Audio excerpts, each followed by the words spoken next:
Assalamu alaikum everyone. This is Huzaifah Ahmed from Rehan Korangi campus. Today the another topic of discussion with ChatGPT is how to create a growth mindset and embrace challenges. So let's start talking with it.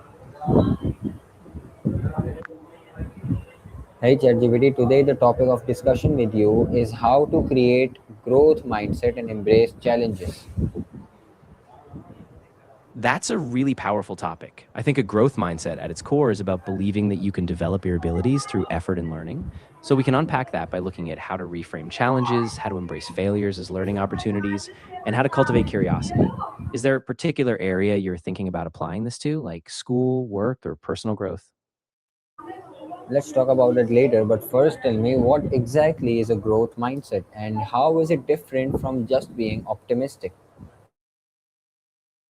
Great distinction. So, a growth mindset is this belief that your abilities and intelligence can be developed over time through dedication and effort. It's more about the process of learning, even when things are hard. Optimism, though, is a general expectation that good things will happen. So, you can be optimistic without necessarily seeing effort, and learning is the path to success. Growth mindset is really that belief that you can improve no matter where you start from. Okay, now tell me what's the basic difference between a fixed mindset and a growth mindset in real everyday behavior? Yeah, definitely. So, in a fixed mindset, people tend to believe their qualities like intelligence or talent are just static. So, they might avoid challenges or give up quickly if things get tough. In everyday behavior, that might look like shying away from trying new things or feeling discouraged by setbacks. A growth mindset, on the other hand, shows up in behaviors like actively seeking challenges, being persistent, and seeing mistakes as part of the learning process. So, it's all about how you step up to everyday situations.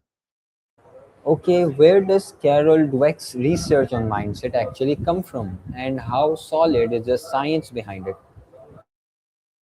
Yeah, so Carol Dweck's research really comes from decades of work in psychology. Her foundational study started in the late 90s, looking at how students' beliefs about intelligence affected their motivation and performance. And the science is pretty solid. There's a huge body of research now across education, psychology, and even business that supports these mindset effects. Of course, like any psychological theory, it's nuanced. Context and effectiveness and individual differences matter. But overall, her work has been really influential and quite robust. Now, why do some people instinctively avoid challenges while others actively seek them out? Yeah, that's a really interesting question. A lot of it comes down to early experiences and how we've been rewarded or praised in the past. If someone was consistently praised for being smart or talented rather than for effort, they might see challenges as a threat to that image. On the flip side, people who've been encouraged to put in effort or who've seen setbacks as learning opportunities tend to seek out challenges. It's also a bit wired. Some people just feel more naturally curious or have a higher tolerance for risk, which also plays a role. How does the way you were raised or educated shape whether you develop a fixed or growth mindset? I think you explained it shortly in the statement you just mentioned, but I want you to go deeper with it this time. Absolutely. Let's dig in. So, a lot of it hinges on the kinds of feedback we get growing up. If, as kids, we're consistently praised for things like being smart or talented, we start to tie our identity to those fixed traits. So, when we face a challenge, we might worry, what if I fail and that means I'm not smart after all? But if we're raised with praise for effort, persistence, and trying new things, we internalize the idea that growth comes from practice and hard work. So, the classroom environment matters too. Teachers who encourage effort and resilience tend to seed a growth mindset while environments that focus only on results or innate ability risk reinforcing a fixed mindset. Okay, what's the basic connection between a growth mindset and how you handle criticism and feedback? That's a great link. So, with a growth mindset, you tend to see criticism and feedback as really valuable data. It's info on what you can improve. Instead of feeling attacked or discouraged, you analyze it, learn from it, and see it as a step toward growth. In contrast, if you have a fixed mindset, you might see criticism as a judgment of your identity, so it feels like a threat. Then you might avoid it, feel defensive, or shut down. But with a growth mindset, feedback is a gift. It's a tool to keep leveling up. Now, can someone truly shift from a fixed to a growth mindset and as an adult, or is it too late for them? Oh, absolutely. It's never too late. Our brains are still capable of change well into adulthood. This is called neuroplasticity. So, with practice, intentionally reframing challenges, seeking out feedback, and reminding yourself that effort matters, people really can shift their mindset. It takes time and self awareness, but it's definitely possible. In fact, a lot of adults who adopt a growth mindset later in life say it really transforms how they approach challenges. Now, again, you mentioned this topic before, but I want you to go deeper with it this time again. That how does a growth mindset specifically change the way you approach failure and setbacks? Yeah, definitely. So when you have a growth mindset, failure isn't this scary dead end. It's more like a signal that you've just found a piece of the puzzle you haven't figured out yet. So instead of seeing setbacks as proof that you can't do something, you see them as a guide, like, okay, what can I learn? What approach can I tweak? And you become more curious rather than defensive. So you persist longer, you adapt, and over time, that's what really fuels growth. Okay, now mention and tell me what are the most practical daily habits that reinforce and strengthens a growth mindset over time.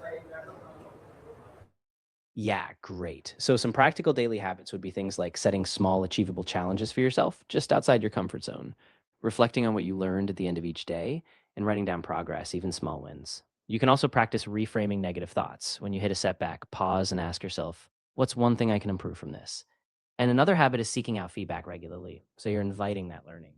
Over time, these small routines really build a more flexible, resilient mindset. Now, how do the world's top performers, let it be athletes, entrepreneurs, or artists, actively use a growth mindset as a tool which works for them? And how can we, the average people, implement it into our daily lives too? Yeah, that's a really great point. Top performers, whether they're elite athletes like Serena Williams, entrepreneurs like Sarah Blakely, or artists like Picasso, they all intentionally use a growth mindset by seeking feedback constantly, setting big, audacious goals, and not being afraid to fail early and iterate. They see every setback as a data point to refine their craft. For us as everyday people, it's really about adopting those same principles on a smaller scale.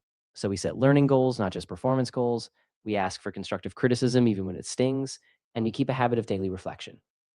Just a little check in on how we're growing. Doesn't have to be huge, it just needs to be consistent. All right, now, lastly, what's one thing someone can do today to start rewiring their mindset toward growth and challenge? I'd say the simplest thing is to pick one small challenge that you've been avoiding, something just outside your comfort zone, and commit to it today. It could be something as simple as speaking up in a meeting, trying a new technique in a hobby, or learning a small skill. And as you take that step, reflect afterward. What did you learn from it? That tiny practice of action plus reflection starts shifting your mindset right away.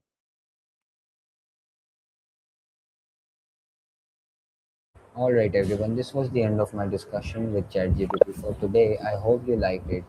I learned a lot from this lesson actually. So, until the next one, Allah Hafiz.